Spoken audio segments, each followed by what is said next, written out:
तो दोस्तों स्वागत है आपका क्लास 12th केमिस्ट्री की एक और नई वीडियो में। पिछली वीडियो में हमने देखा वांट ऑफ फैक्टर के बारे में, क्यों हमें इसकी ज़रूरत पड़ी। तो इस लेक्चर में हम पढ़ेंगे कुछ क्वेश्चंस। तो चलिए स्टार्ट करते हैं, लेट्स स्टार्ट।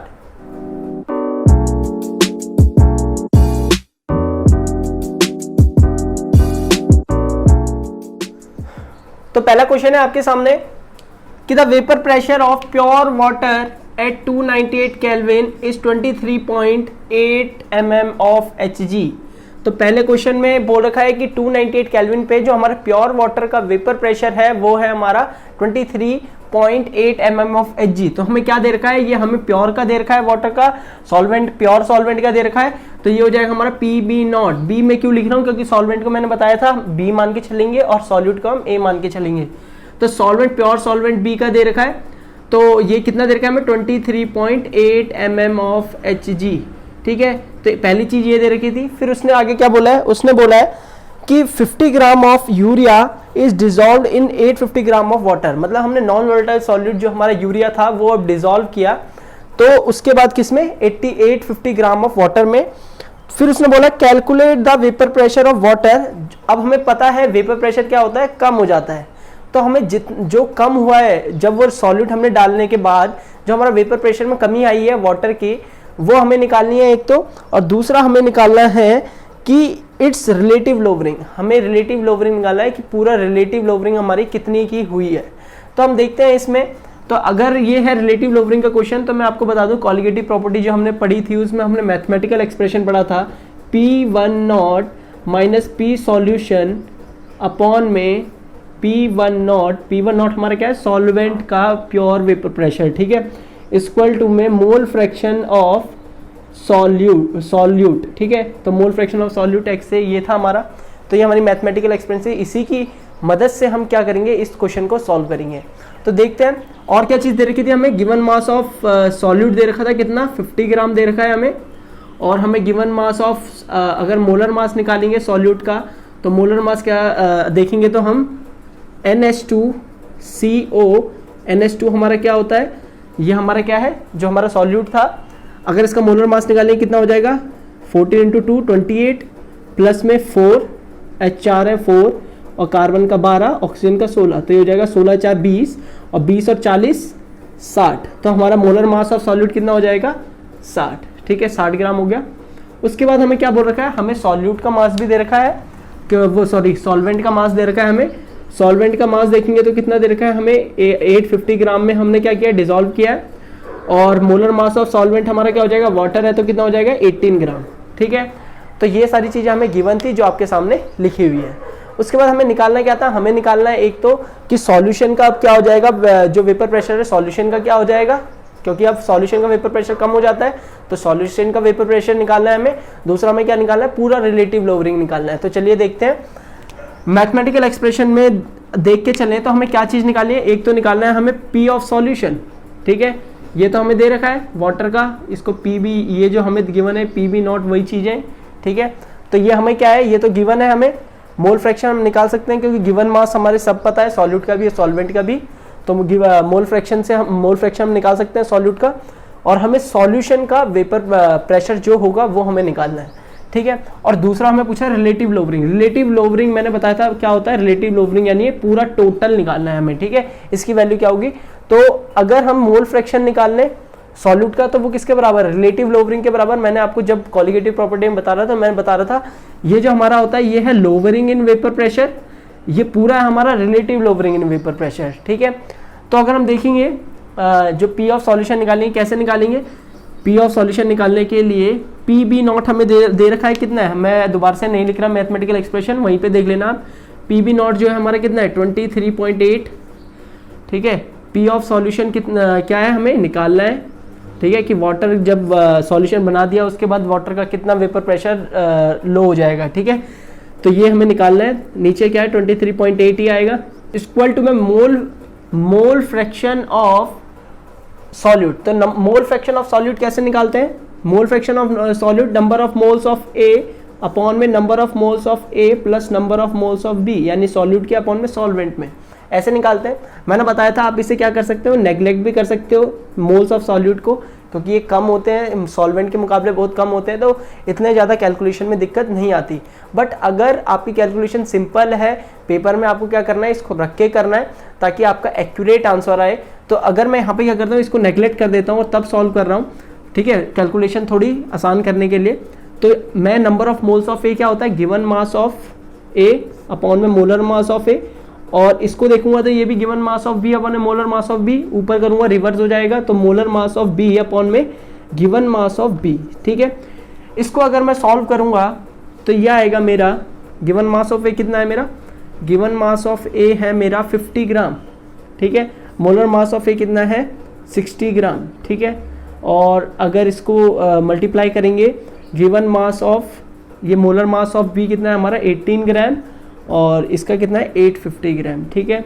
इसको मैं काटूंगा तो ये कट गया ये, और ये आएगा 5, ये जाएगा हमारा 17 पे, ये जाएगा हमारा 6 3 जा 6 10, तो ये आ जाएगा हमारा 3 अपॉन में 170, ठीक है।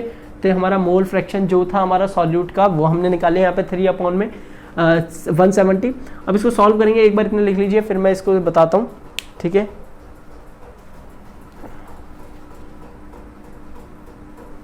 यहाँ पे लिखता हूँ मैं, तो अगर आप देखोगे तो हमारा क्या एक्सप्रेशन आ गई, हमारी आ गई 23.8 माइनस पी ऑफ सॉल्यूशन, ठीक है, अपॉन में 23.8 इक्वल टू में 3 अपॉन में 170, ठीक है।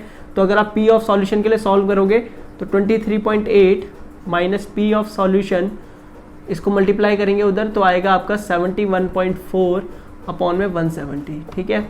यह आएगा आपको 23.8 माइनस पी ऑफ सॉल्यूशन, ठीक है। अगर आप इसको डिवाइड करेंगे तो आएगा आपका 0.42, ठीक है। अब पी ऑफ सॉल्यूशन उधर ले जाइए, पी ऑफ सॉल्यूशन आपका आ जाएगा 23.8 माइनस में 0.42, तो आएगा आपका समथिंग 23.38, ठीक है, mm ऑफ Hg।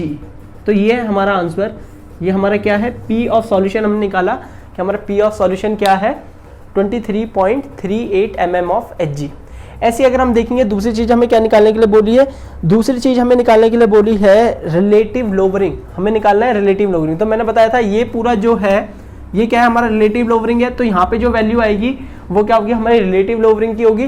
तो क्या हमारी वैल्यू आई है 3 अपॉन में 170, तो हमारा रिलेटिव लोवरिंग की वैल्यू क्या है 3 अपॉन में 170, डिवाइड करोगे 3 अपॉन में 170 को, तो रिलेटिव लोवरिंग जो हमारा आएगा, रिलेटिव लोवरिंग हमारा आएगा, ठीक है, 3 अपॉन में 170 क्या आएगा 0.0176 समथिंग आएगा हमारा relative lowering in vapour pressure, ठीक है। और रिलेटिव लोवरिंग है क्या, रिलेटिव लोवरिंग होता है हमारा P B naught minus P of solution upon में पी बी नॉट, तो ये पूरा हमारा रिलेटिव लोवरिंग होता है। तो ये हमें हमारा कितना आ गया 0.0176 mm ऑफ Hg। तो हमें दो चीज़ इसमें फाइंड करनी थी, एक तो करना था हमें P of solution water in the solution उसका वेपर प्रेशर निकालना था, दूसरा हमें निकालना था रिलेटिव लोवरिंग वेपर प्रेशर।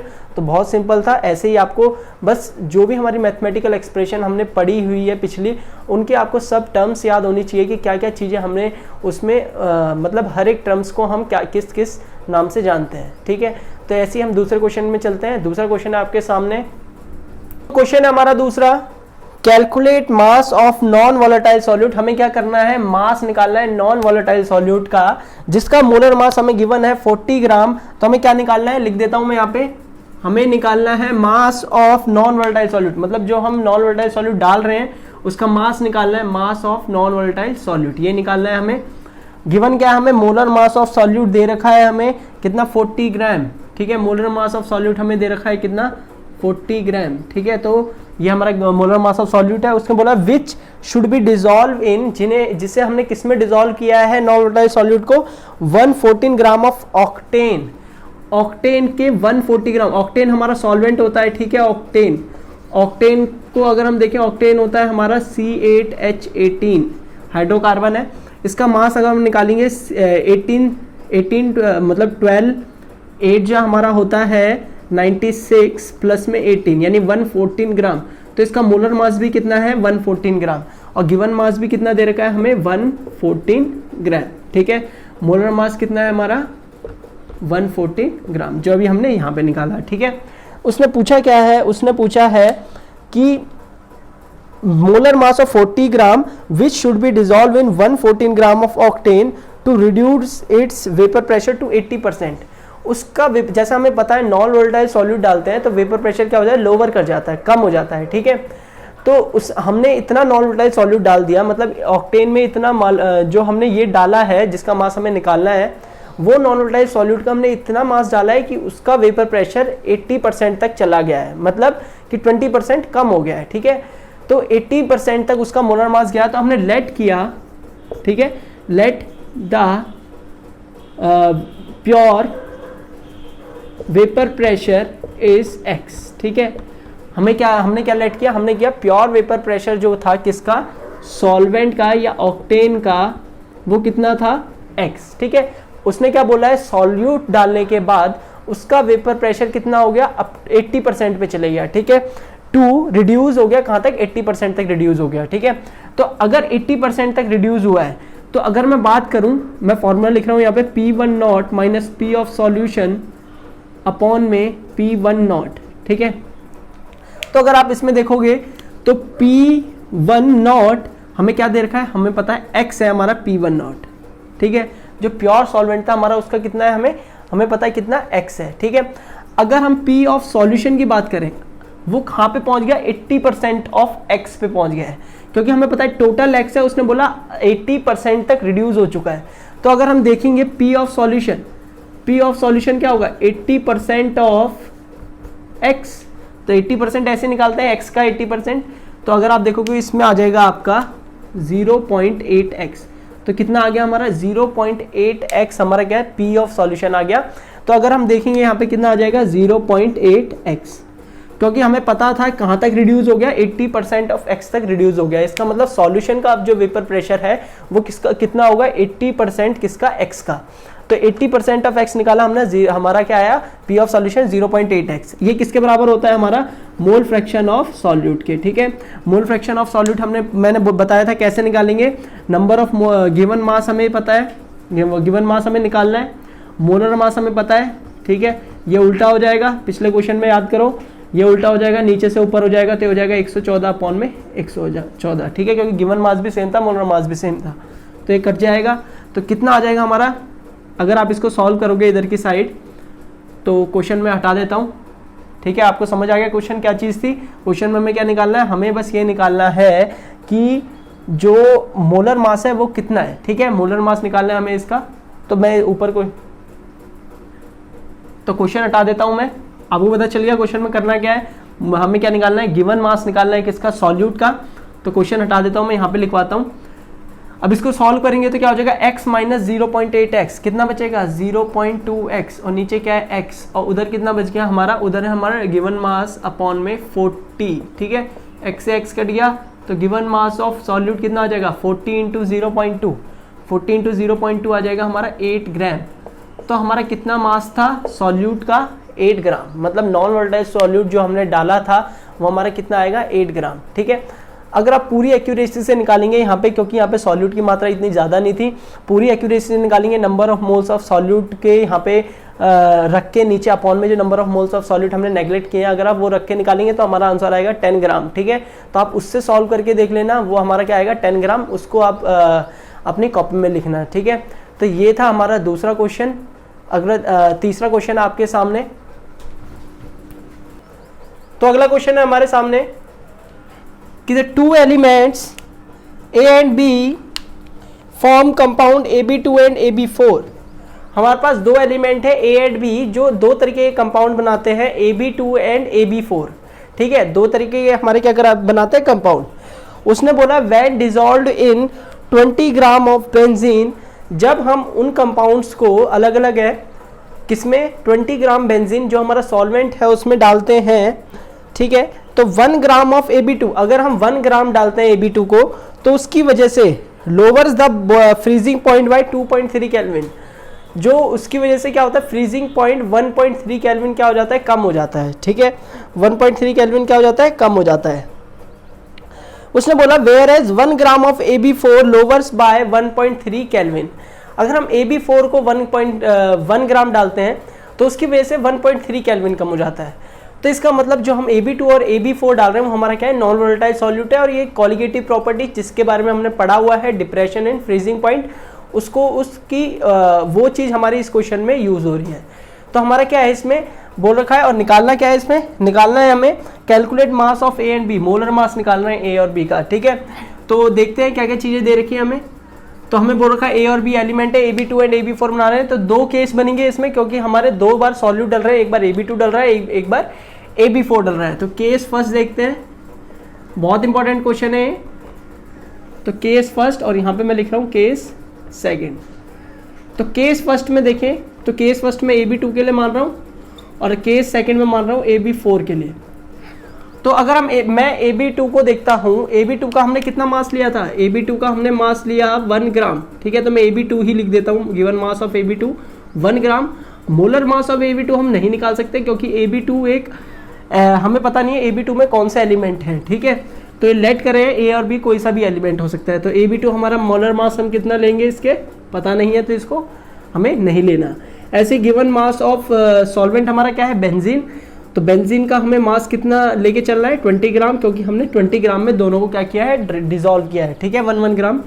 ऐसी मोलर मास ऑफ C6H5 कितना है, C6H6 हमारा कितना है, ये होता है हमारा 6 12 जा 72 और 72 प्लस 6 78, तो 78 ग्राम हो गया हमारा, 78 ग्राम। ऐसे सेम यहाँ पे गिवन मास ऑफ AB4 हमें पता है कितना, 1 ग्राम। मोलर मास ऑफ AB2 हमारा कितना है हमें नहीं पता। ठीक है, ऐसी given mass of C6H5 solvent तो सेम ही रहेगा हमारा 20 ग्राम, उसी में डिसॉल्व किया है हमने। ठीक है, अलग 20 ग्राम में। और मोलर मास ऑफ C6H6 का हमारा कितना है, 78 ग्राम। तो डिप्रेशन एंड फ्रीजिंग पॉइंट की हमने एक्सप्रेशन पढ़ी। और एक और चीज़ जो इसमें दे रखी है, एक और चीज़ देखिए, डेल्टा TF, इसमें कितना डिप्रेशन फ्रीजिंग पॉइंट आता है, 2.3 ग्राम। ठीक है, 2.3 केल्विन।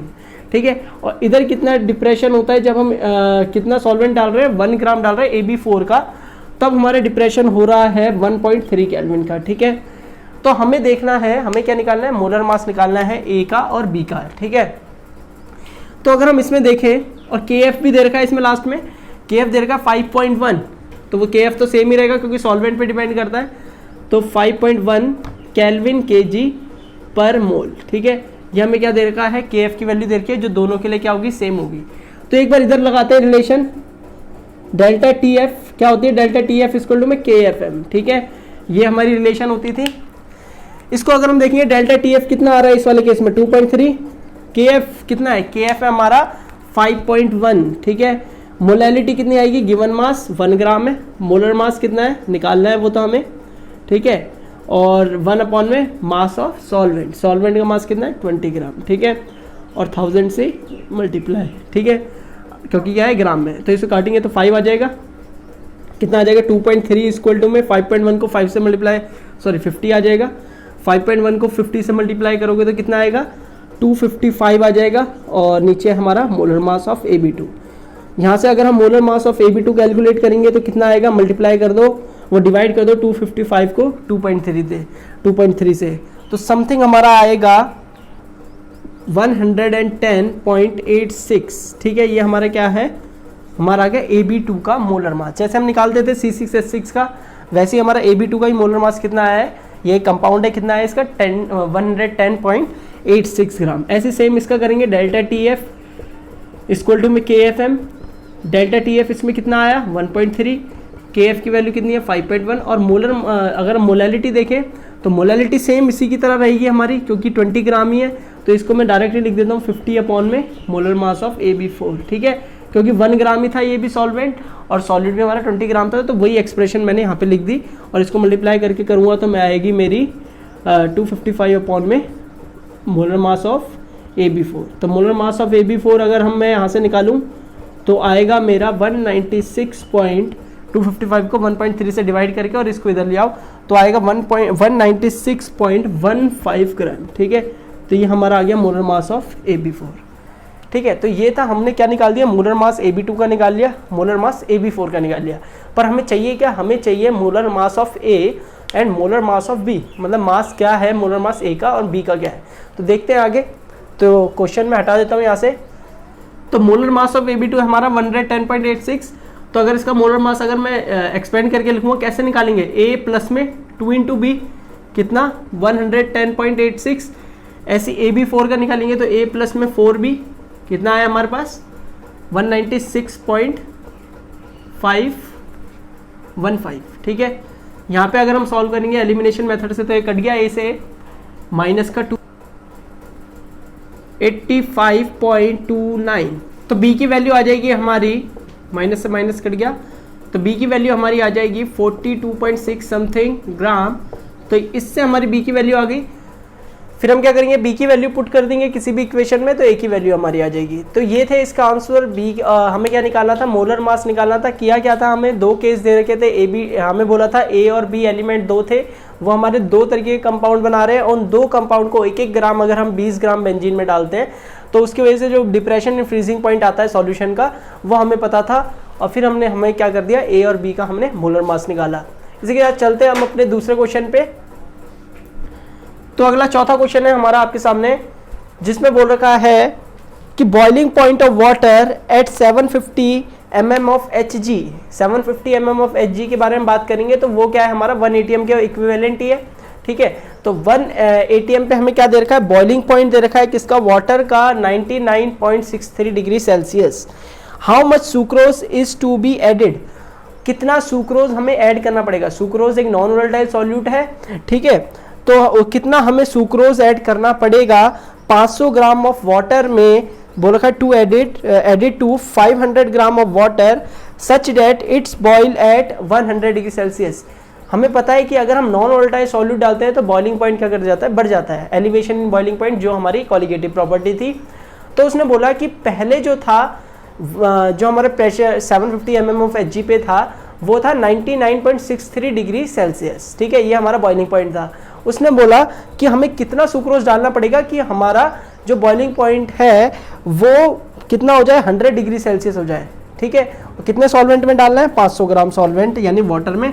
तो देखते हैं तो क्या बोल रखा है, हमें क्या क्या चीज़ दे रखी है। हमें दे रखा है बॉइलिंग पॉइंट, प्रेशर क्या दे रखा है, प्रेशर कितने प्रेशर पे दे रखा है, एट 750 mm ऑफ Hg। ठीक है, एलिवेशन एंड बॉइलिंग पॉइंट की हमारी एक्सप्रेशन अगर हम देखेंगे तो क्या होती है, डेल्टा TB इक्वल टू में KBM। ठीक है, डेल्टा TB इक्वल टू में KBM। क्या क्या चीज़ें दे रखी है हमें, बॉइलिंग पॉइंट दे रखा है किसका, वाटर का, वो कितना दे रखा है, टेम्परेचर 99.63 डिग्री सेल्सियस। ठीक है, ये हमें दे रखा है 99.63 डिग्री सेल्सियस वाटर का बॉइलिंग पॉइंट इतने पे। तो ये हमारा क्या है, ये हमारा TB0 है। ठीक है, क्योंकि प्योर का दे रखा है 1 atm पे दे रखा है, हमारे प्योर का दे रखा है जब हमने सॉल्वेंट नहीं डाला था। ठीक है, जैसे ही हमने सॉल्वेंट डाला तो हमें कितना चाहिए, हमें चाहिए 100 डिग्री सेल्सियस। उसने बोला कि जब हमें कितना सॉल्वेंट डालना पड़ेगा 500 ग्राम वाटर में कि हमारा इतना हो जाए। ठीक है, हमें पता एलिवेशन होगा, इससे बढ़ के ये होगा। तो उसने पूछा कितना हमें मास डालना पड़ेगा सुक्रोज का। ठीक है, तो सुक्रोज की बात करें तो सुक्रोज का कितना मास डालना पड़ेगा हमें निकालना है।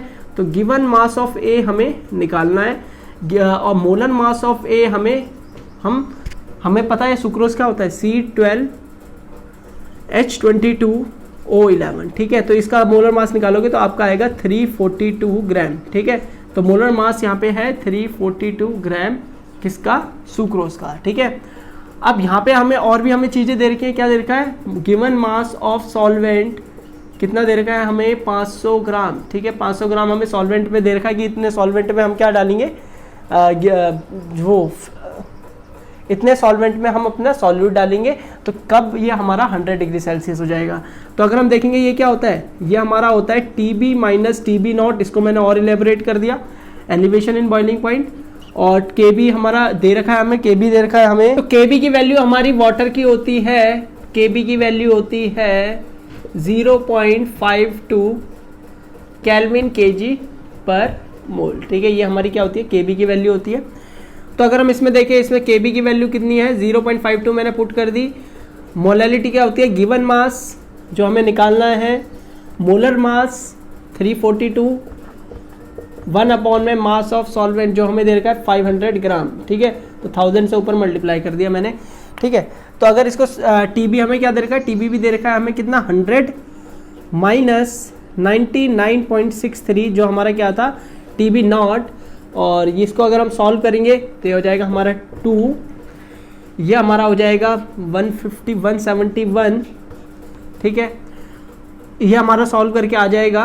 तो इसको मैं लिख देता हूँ 0.52 into W A given mass of A upon में 171, और इसको अगर मैं माइनस करूँ तो आएगा 0.37।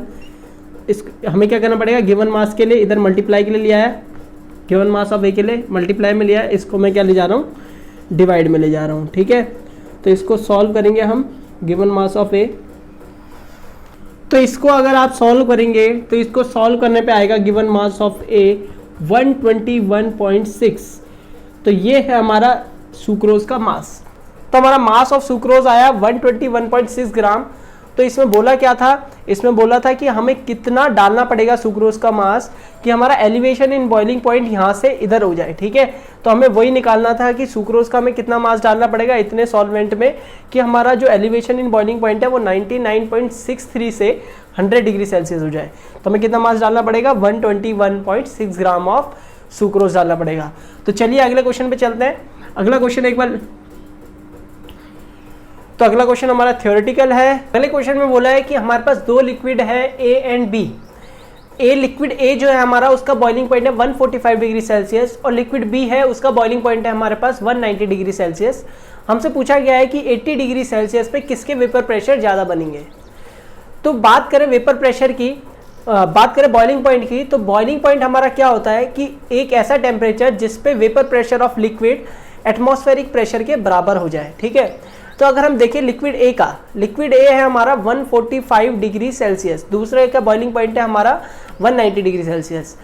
किसी का वेपर प्रेशर 145 डिग्री सेल्सियस पे अटेन हो रहा है, इसका मतलब उसके वेपर प्रेशर जल्दी बन रहे हैं, इसका मतलब उसके वेपर प्रेशर 1 atm प्रेशर को जल्दी छू ले रहा है, इसलिए हमारा क्या है, उसका वेपर प्रेशर की रेट टेम्परेचर के साथ जल्दी जल्दी बढ़ रहे हैं, वेपर प्रेशर मतलब जल्दी बढ़ रहा है उसका।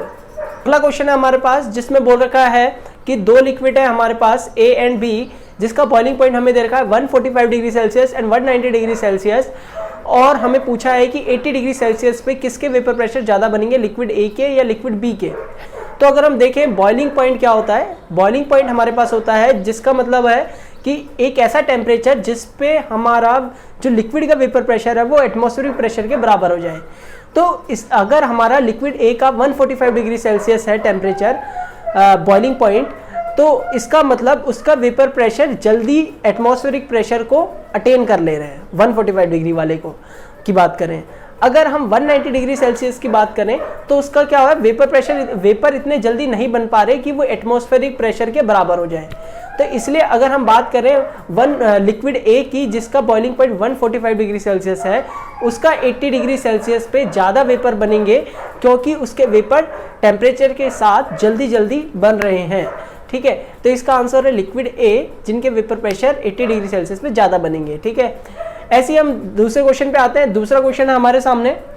तो अगला क्वेश्चन है हमारा जिसमें हमें क्या करना है, आई की वैल्यू कैलकुलेट करनी है Al2SO4 का होल थ्राइस, ठीक है। ये एक इलेक्ट्रोलाइट है, इसके लिए हमें क्या करनी है, इसके लिए हमें आई की वैल्यू कैलकुलेट करनी है, और हमें पता है ये इलेक्ट्रोलाइट का हमेशा क्या होता है, डिसोसिएशन, ठीक है। आयनिक कंपाउंड है, इसका क्या होगा हमारा डिसोसिएशन। तो डिसोसिएशन होके ये बनाएगा 2Al+3 और SO4 कितने हैं 3, तो 3SO4-2, ठीक है। तो ये इसके जो आयंस थे डिसोशिएट हुए वो मैंने यहाँ पे लिख दिए। तो इसके हम क्या निकालेंगे, इसके लिए आई की वैल्यू निकालेंगे।